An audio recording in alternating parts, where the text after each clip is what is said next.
Bom dia a todos. Vamos ficar em pé e vamos fazer a leitura em Filipenses 1:29.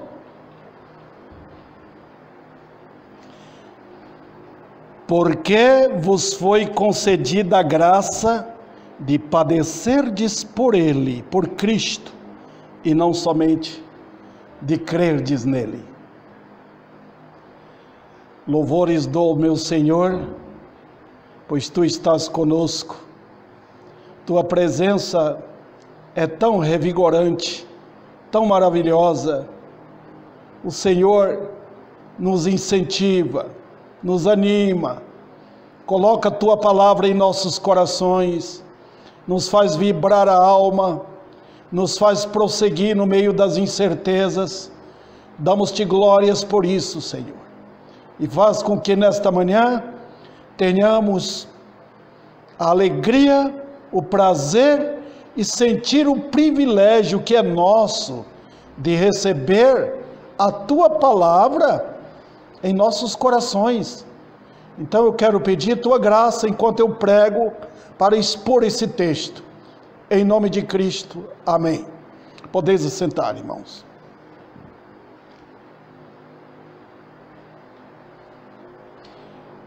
Queridos irmãos, eu estou sentindo o privilégio de poder pregar mais uma vez. Significa na pregação que a obra de Deus não parou. Nós continuamos, nós estamos firmes. E sabe, depois nós estamos passando por lutas e lutas neste país, no mundo. Guerras, mortes. Mas o mundo sempre foi assim. Quando Paulo mandou esta carta aqui, sabe onde ele estava? Ele estava preso. Ele estava lá em Roma. Enquanto ele escrevia, tinha 2 soldados ao lado dele. Tá? Ele estava marcado já para morrer. O pescoço dele ia ser tirado, cortado. A cabeça dele iria rolar.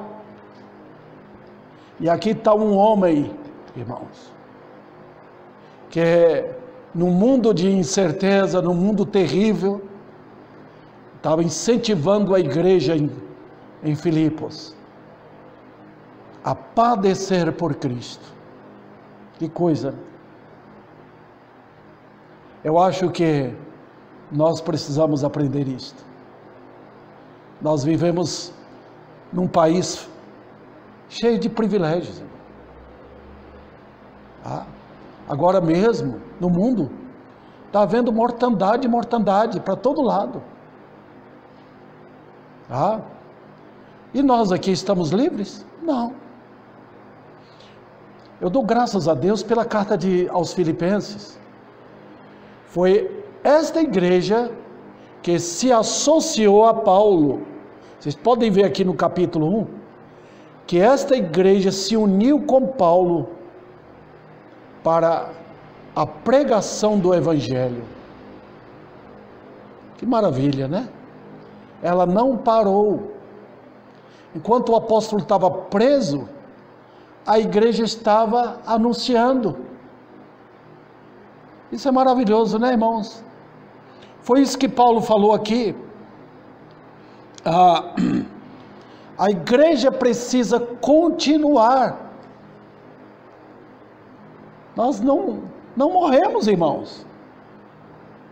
A minha esposa morreu. O trabalho de Deus não. Jesus está vivo. Então aquele ar de derrota não tem conosco, não. Foi isso que Paulo estava querendo dizer. Ele diz aqui nesse texto que nos foi concedido o privilégio, por amor de Cristo, não somente crer nele, mas também padecer por ele. É fácil crer em Jesus, né? É fácil. Mas padecer por ele. Então, Eu quero despertar os irmãos aqui. Porque nós estamos em guerra. A morte não parou ainda seu trabalho. Ela está com a foice dela ceifando vidas. O diabo continua seu trabalho terrível, horrível, terrorista. Ele quer implantar o mundo dele. Nós estamos, irmãos, respirando mentira para todo lado, crueldade neste país. O que é que temos que fazer? Parar, colocar a cabeça no buraco e ignorar as coisas? Não. Olha o que Paulo diz aí: vos foi concedida a graça de padecerdes por Cristo, e não somente de crer nele. Não. Tem guerra para você, meu irmão, tá?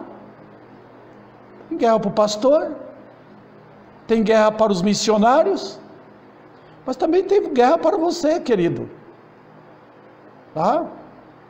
Você não ganhou um mero ingresso para entrar no céu. A você foi concedida a graça de não somente crer em Jesus, mas de padecer por Ele. É um privilégio padecer por Cristo. E eu quero trazer isso para vocês, para que vocês mergulhem no trabalho, lutem pela causa. Nós estamos vivenciando dias perigosos, irmãos. A luta do diabo é para implantar um sistema evangélico diferente no mundo. É a luta do diabo. Satanás está fazendo tudo que ele puder fazer, ele está fazendo, para que todo mundo se sinta com Deus, para que todo mundo se sinta bem com seus pecados, para que todo mundo tenha o prazer de dizer paz, paz, paz, paz do Senhor, paz, paz para todo mundo. A bandeira branca do diabo está aí sendo acenada por todos os que se intitulam de evangélicos hoje. Mas não tem isso na Bíblia, não. Nós estamos em guerra. O evangelho que eu prego aqui, o evangelho que foi pregado por Paulo, o evangelho que muitos obreiros ainda pregam com coragem, não acena para o mundo, não diz paz coisa nenhuma, está dizendo guerra, guerra contra o mal, guerra contra o diabo, guerra contra o mundo, guerra contra a morte, contra o inferno. A paz que nós temos só vem pelo sangue, fora disso não é paz. Então, queridos irmãos, não temos trégua não nessa batalha, estamos em pé, continuando firmes. O nosso Senhor prometeu cuidar de nós. Então, eu quero trazer aqui esta pequena mensagem nesta manhã para ajudar vocês. Eu tenho só dois assuntos para serem tratados aqui no texto. Então, o primeiro, um grande privilégio que nos foi dado. Foi nos concedida a graça. Puxa vida, está vendo? Tudo na vida cristã vem da graça de Deus. Você não creu em Jesus Cristo porque você quis. Foi Deus que quis. Eu sempre tenho reiterado isso aqui. No mundo está fazendo a vontade de Deus, e não a nossa. Você não pode, se você diz que eu sou crente porque eu fiz uma decisão, então a decisão foi sua. Você pode escolher também abandonar Jesus. Se a decisão foi sua de aceitar Jesus como Salvador, essa mesma decisão você pode cortar, você pode jogar fora. né? É igual um casamento que de repente a mulher fala, eu não quero mais, rasga o contrato, vai embora. Nós não entendemos assim. Nós cremos que graça é concedida. Os irmãos estão percebendo que está no passivo aqui? Vos foi concedida a graça. Foi Deus que nos deu esse privilégio de crer. Sabe por quê? Crer em Jesus Cristo é privilégio. É a soberana vontade de Deus em ação. A Bíblia de Jesus fala, lembra? A vontade de Deus é que creiais. Nota, a vontade de Deus, não minha. O dia que eu criei no meu Senhor, foi uma obra de Deus na minha vida. Eu não queria Jesus. Eu queria o mundo. Eu queria o pecado.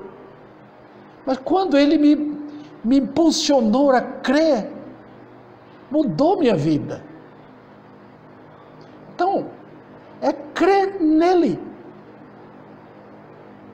Salvação é um encontro do pecador com Cristo. Não é com o pastor da igreja. Tem muita gente que se converte ao pastor. Tá? Porque o pastor falou coisa que agradou, ele se converte ao pastor.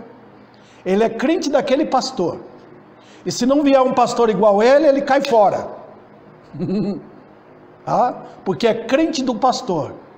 Cristianismo é Cristo e o pecador.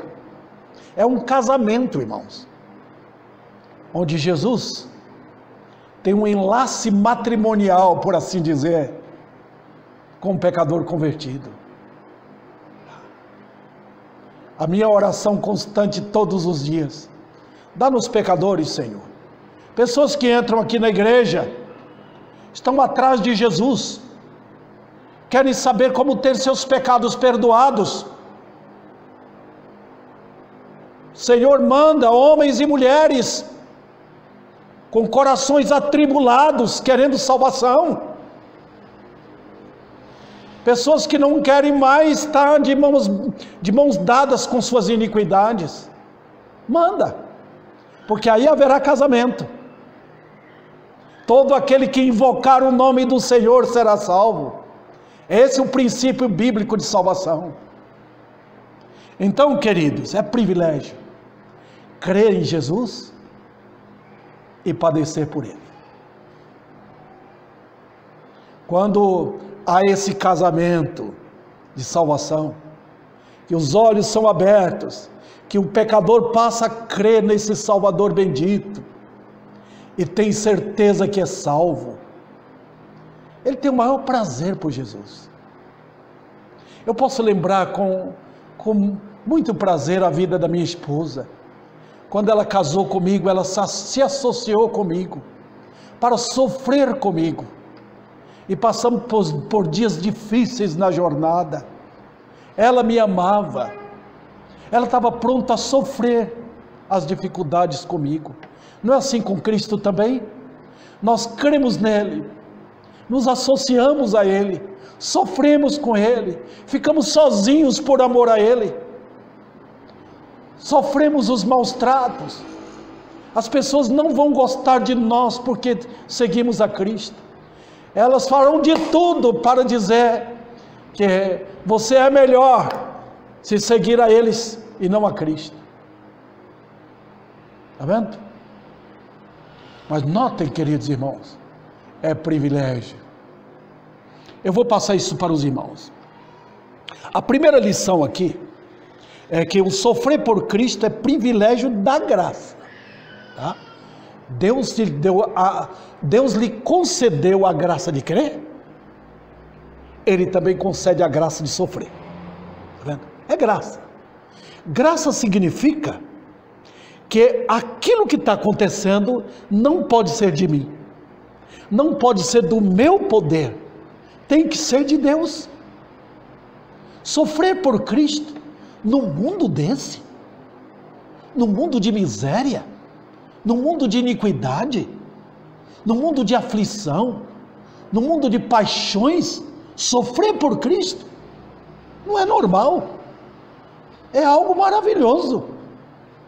Então, querido, se você está sofrendo por amor a Cristo, se você ama Jesus, acima de tudo, Deus está dando graça para você.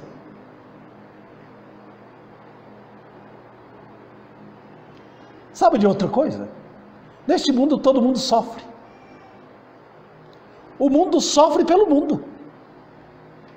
O mundo sofre.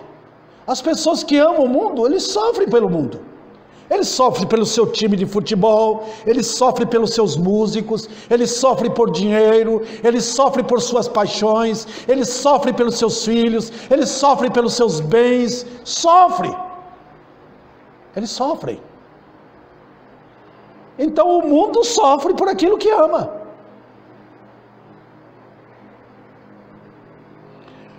A ideia é que nós ocupamos o lugar dele aqui. Está vendo aqui? Jesus está presente? Fisicamente não. Fisicamente não. Lá em casa, eu não vejo meu Senhor. Ele é invisível. Mas eu estou no mundo representando a Ele. A irmã ali, ela representa Cristo na casa dela. Está vendo? Vocês, queridos, vocês dizem que tem Jesus, vocês representam Cristo onde vocês estiverem. Tá? Então, deve sofrer. Outro detalhe, queridos irmãos, o nosso Senhor deixou isso bem claro. Ele fala, se o mundo me odeia, vai odiar vocês também. Cuidado para não imitar com o Jesus de agora. Tem um Jesus moderno hoje, um Jesus que é simpático para todo mundo está alegre com ele. É o Jesus que diz paz para todo mundo, não vai nessa. O que eu quero dizer é que se você foi ligado a Cristo, no novo nascimento, na justificação, você é uma pessoa que vai ser odiado pelo mundo. Basta você dizer, não quero mais o mundo. Eu não tenho tempo mais para as paixões que eu tinha anteriormente. Minha boca agora é para louvar meu Senhor. Agora eu canto os hinos. Agora eu falo palavras que agradam o Senhor. Agora eu posso louvar meu Deus. Agora eu posso adorá-lo de coração. Quando vier as lutas, Ele me dá poder. Quando vier a provação, que eu olho para um lado e para o outro, não tenho resposta, Ele está comigo. Ele não me deixa. Isso é sofrer. O mundo não sabe das nossas lutas, irmãos. Então, quando o mundo chega e testa você, o mundo quer saber aonde vai sua fé. Sabe qual é o maior fracasso hoje? Nós não temos pessoas se convertendo? É porque os crentes fracassaram. Os crentes beijaram os ídolos dos incrédulos. O incrédulo diz, vem cá, ele vai.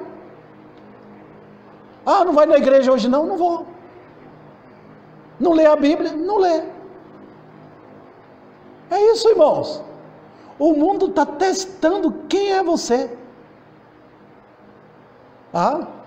Hoje a grande preocupação é, vamos ganhar almas, vamos... Não, nossa preocupação não é isso. Nossa preocupação e ocupação na vida é como viver por Cristo. Como ser santo no viver, porque quando há santidade, quando nós nos posicionamos por amor a Cristo, as almas começam a se converter, elas começam a interessar em vir na igreja. Hoje ninguém mais interessa, não. Ser crente, coisa mais banal que tem hoje, todo mundo é.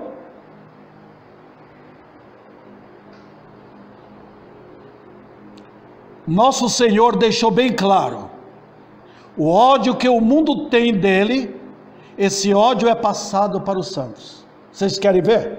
Então eu quero junto com os irmãos aqui mostrar o que a Bíblia fala. Voltemos para João capítulo 15. João capítulo 15.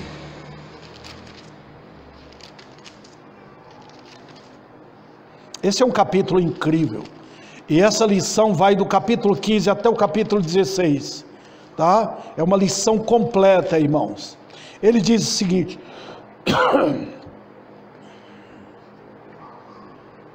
versículo 20: lembrai-vos da palavra que eu vos disse, não é o servo maior do que o seu senhor. Se me perseguiram a mim, também perseguirão a vós outros.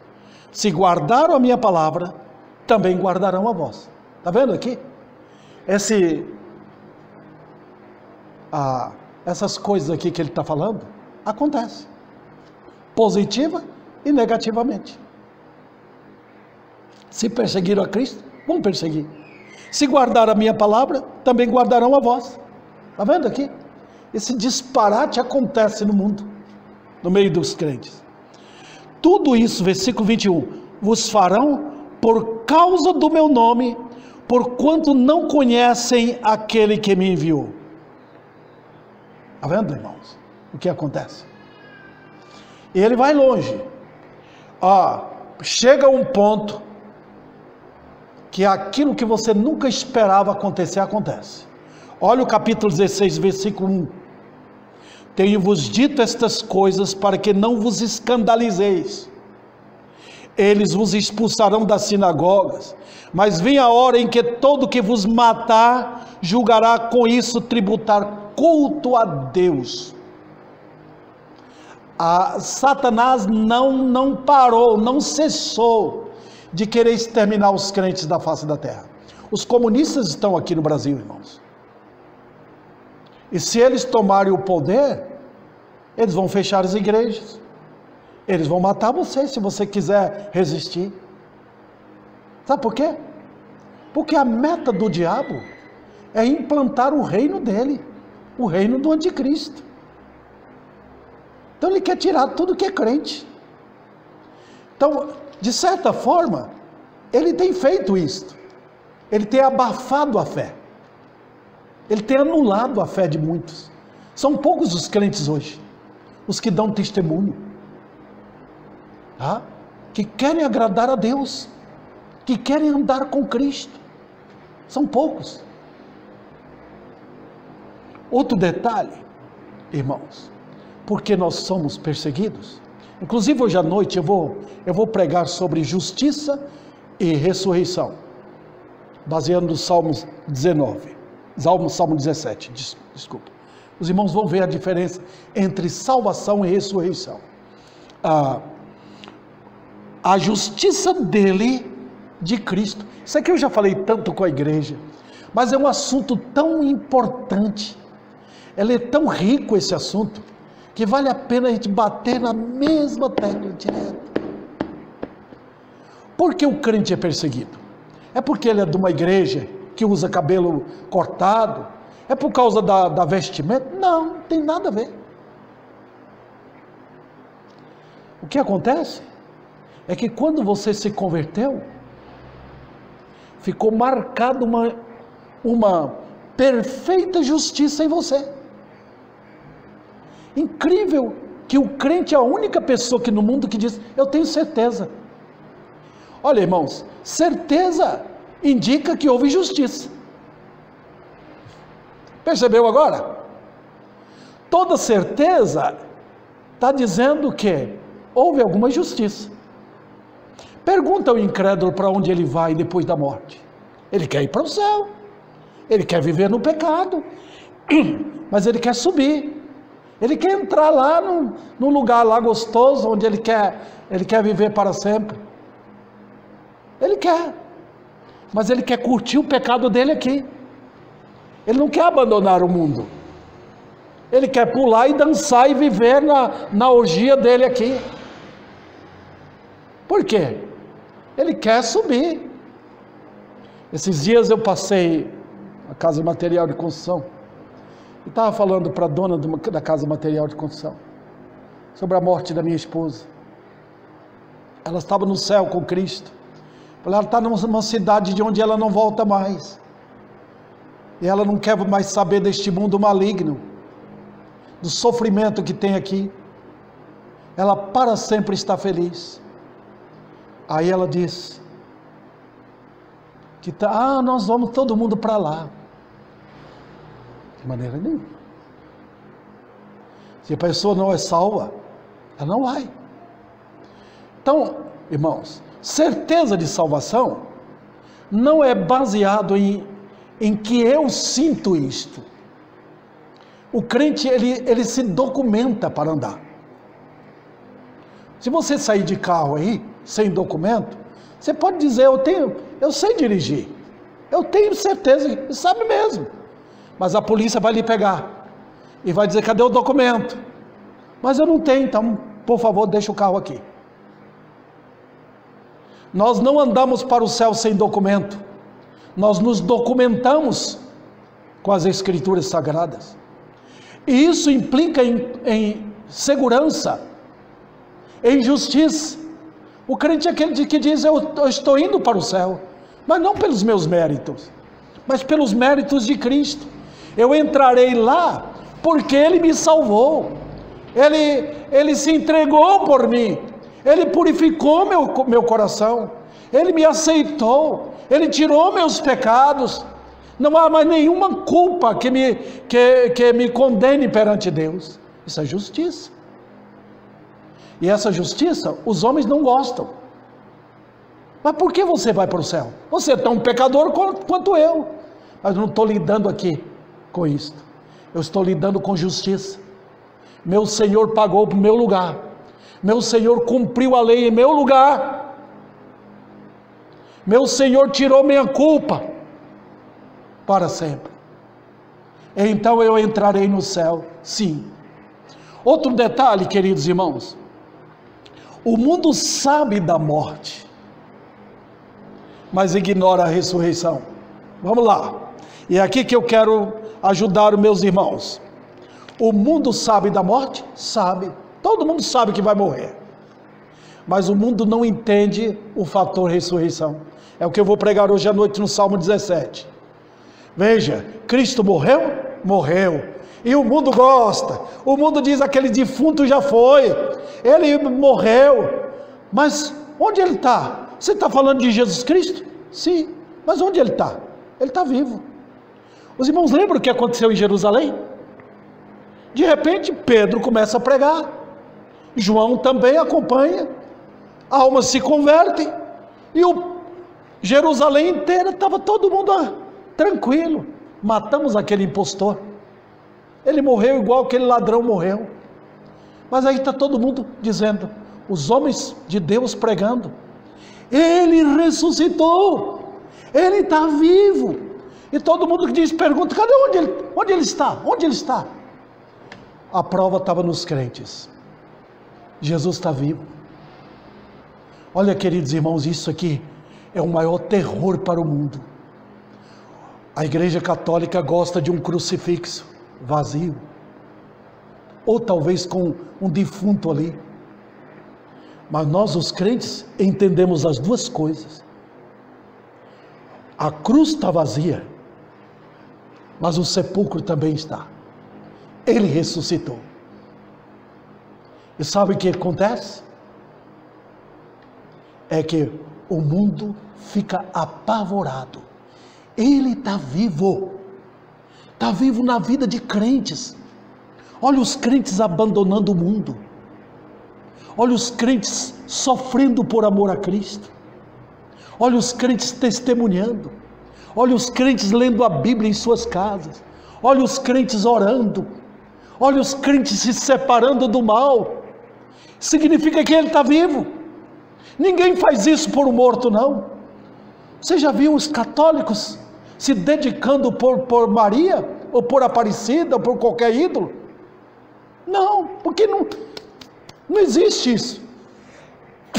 Os crentes se dedicam por amor ao Senhor, porque Ele está vivo. Outra coisa, é que os crentes falam com Ele continuamente, todo momento. Billy Graham disse que uma vez ele estava orando, e quando saiu encontrou no jornal dizendo que Jesus está morto. Falou, como é que ele está morto? Eu acabei de conversar com ele agora.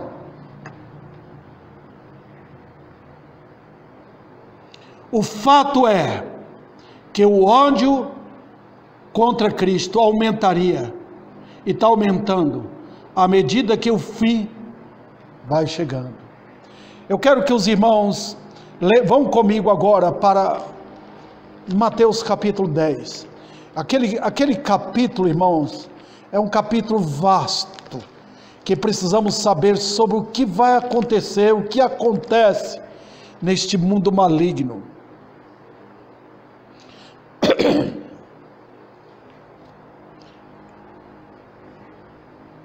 Versículo 22. Sereis odiados de todos por causa do meu nome.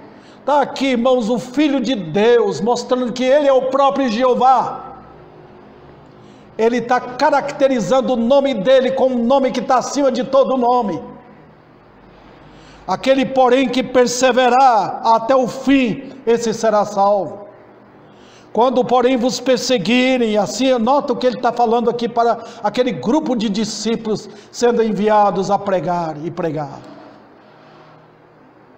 Olha, queridos irmãos, vai chegando o fim e vai aumentando o ódio contra Cristo. Veja o versículo 34. Não penseis que vim trazer paz à terra. Não vim trazer paz, mas espada.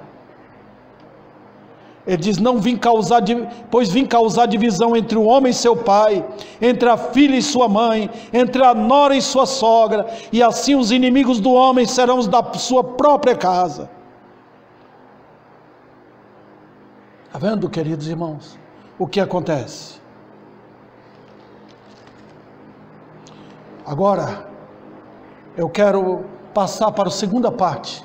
É um assunto, irmãos, vastíssimo, mas eu quero passar para a segunda parte. A fé testada no amor. Voltem para Filipenses capítulo 1. Não somente crer nele, mas padecer por ele. Primeira lição aqui, queridos irmãos. A fé verdadeira é algo que é extraordinário. Se você quer ver o que é fé bíblica, não olhe para o mundo, irmãos. Não ponha a fé do mundo em evidência. Não vale nada, não tem valor. Tá? Se você pegar a fé do crente e a fé do mundo, um é feito de ouro, o outro é feito de plástico. Tem muita coisa feita de plástico hoje que é bonito, né? Muita coisa bonita feita de plástico. Tá? Mas não tem valor nenhum, é só para enfeite. O plástico não aguenta fogo. Eles põem essas correntes para separar hoje local de moto e tal, bicicleta, faz aí, mas tudo com corrente de plástico, não tem poder. Mas a fé cristã, ela é feita de ouro,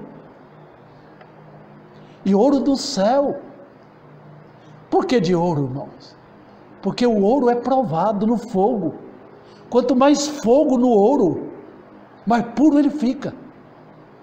Eu gosto de assistir esses documentários sobre busca de ouro.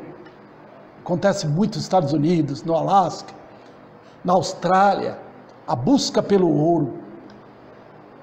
Quando eles acham o ouro, eles logo põem no fogo.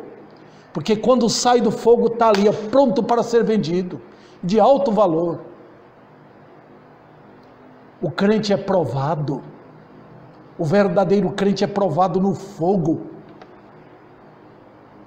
É algo feito por Deus no coração da pessoa, porque a pessoa passa a conhecer quem é Jesus. Então, queridos, vamos lá. A fé verdadeira, ela é diferente da fé comum. Eu estou mencionando isso porque vocês vão dizer, vão encontrar aí, vocês vão falar hoje, olha, eu quero que você venha comigo na igreja. Ah, eu não vou não, eu tenho outra coisa ali para fazer, eu também tenho fé em Deus, tá? Mas todo mundo fala isso. O homem que vai lá para o bar beber sua pinga, ele diz que tem fé em Deus, tá? Aquele que fica em casa e assistindo o seu filme, não quer vir adorar a Deus na casa de Deus, ele também tem fé. Os irmãos sabem disso. Os demônios creem. O diabo tem mais fé do que muitos, né? Eles creem. Mas notem, irmãos, milhares creem em Jesus, mas nada tem a ver com a vida da pessoa. Não tem nada. A fé que não envolve a vida com Deus não é fé bíblica, tá? Então você vai ficar aí perdido, porque todo mundo crê hoje. Inclusive na casa deles tem Bíblia. Eles leem uma Bíblia, eles fazem um culto lá, eles estão contentes, tá?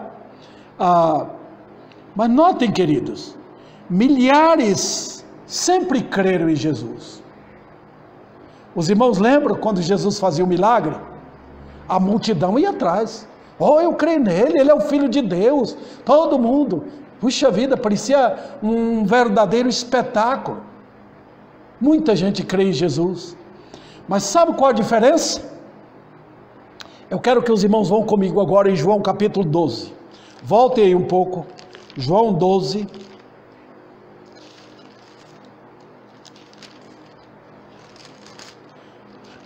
É um texto que eu já li para vocês, mas vale a pena repetir.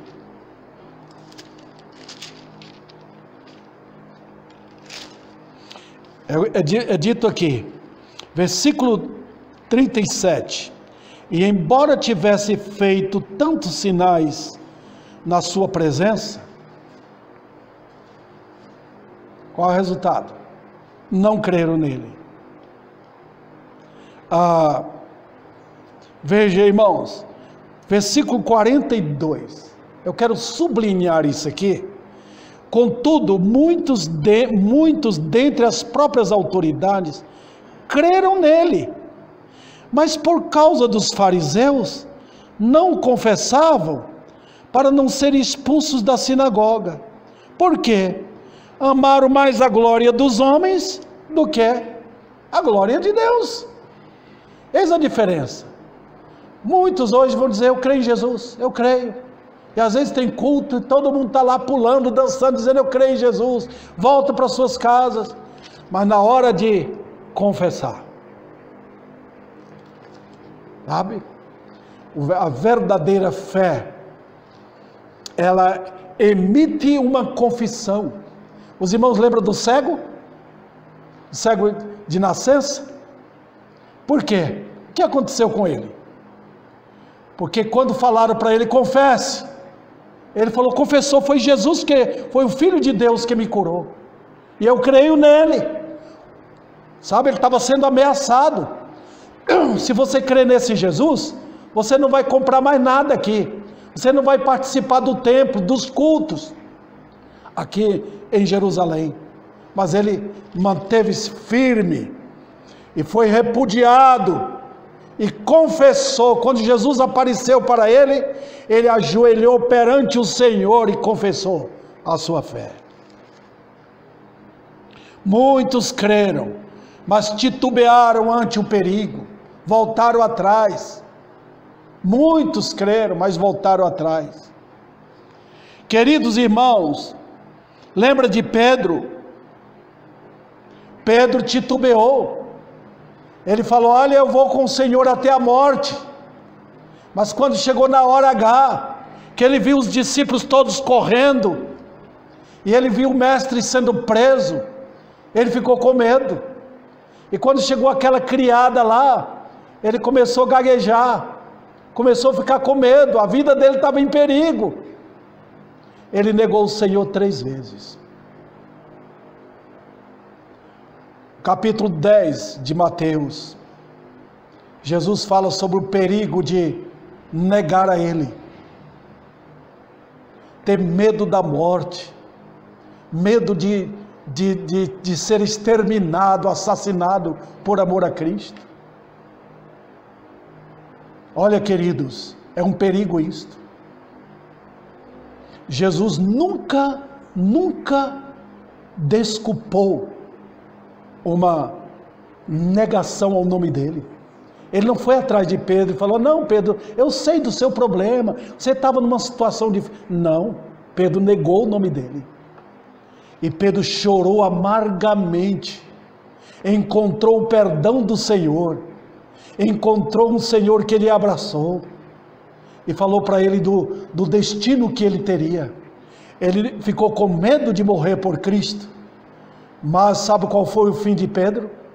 Morreu crucificado, de cabeça para baixo. Está vendo? Irmãos, a confissão é a fé verdadeira.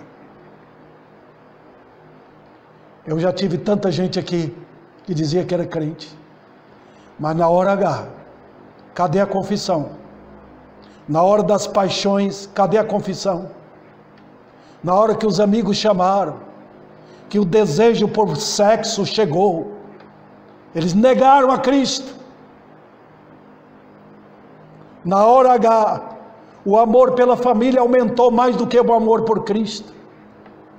Na hora H, negaram o Senhor, fugiram. Cadê? Faltou confissão. Não houve a fé que confessa. O amor ao dinheiro foi maior. Cadê o testemunho? Foi isso que o Senhor falou aqui no capítulo 12. Creram em Jesus, as autoridades? Sim, mas na hora H, fecharam a boca, com medo. Não confessaram. Onde a fé verdadeira revela? Revela no amor.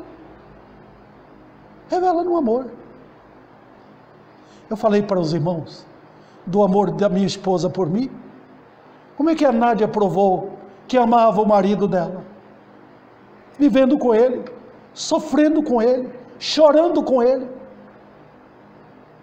Eu me lembro, quando eu estava no começo do meu ministério lá em Uberlândia, eu chorava direto, e ela orando por mim no outro quarto. Como é a fé pelo Senhor, o amor pelo Senhor? Ele se humilhou. Você se humilhou perante a verdade da cruz? Esse é, irmãos, eis aí a fé que mira uma coisa só. A fé que tem coração dividido não sabe que crê. O catolicismo crê em Jesus e crê em Maria. O homem no pecado crê em Jesus e crê no mundo. Coração dividido. Tem pessoas assim. A vida dele é uma guerra civil. Lá dentro ele está em guerra. Ele não sabe em que crê.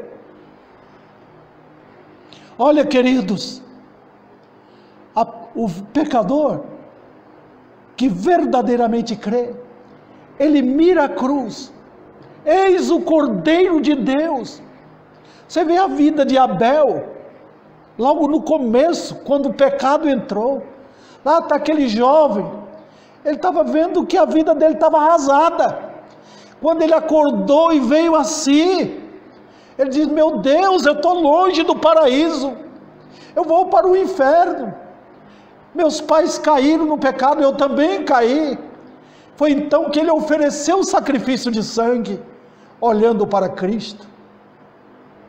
A oferta dele foi aceita. Então, queridos, é a verdade da cruz. Eu quero triunfar aqui na igreja a doce verdade do Calvário. Cristo morreu. Ele, eu devo crer nele. Ele é o meu Salvador e Senhor. Sim, hoje estão negando a Ele, porque não conheceram o senhorio dEle. Mulheres não querem o senhorio dEle para respeitar o marido. Homens não querem o senhorio dEle para dirigir suas casas. O mundo é lindo e fantasioso. Eles querem o bolo do diabo. A fé que realmente ama Cristo não foge ante a espada do Espírito. Quantos fugiram da verdade da cruz? Eu vou parar de pregar? Não, vou pregar a doce mensagem da cruz. Creia nele e você é salvo. arrependa dos seus pecados. Venha atribulado o coração, dilacerado pela dor do pecado. A fé que realmente ama, não nega ao Senhor, porque quer ser aceito pelos homens. Não nega. Eu quero findar aqui, dizendo que hoje precisamos de homens e mulheres que creem no Senhor de todo o coração, que creem no poder da palavra, que não querem novidade, que querem submissão a Cristo. O Senhor não veio melhorar o mundo, Ele não veio restabelecer lares e família, Ele veio salvar perdidos, para arrancá-los deste mundo tenebroso e levá-los para a glória. Que todos aqui, é minha oração, estejam dispostos a seguir a Cristo, a publicar a glória dEle no meio dos inimigos, custe o que custar.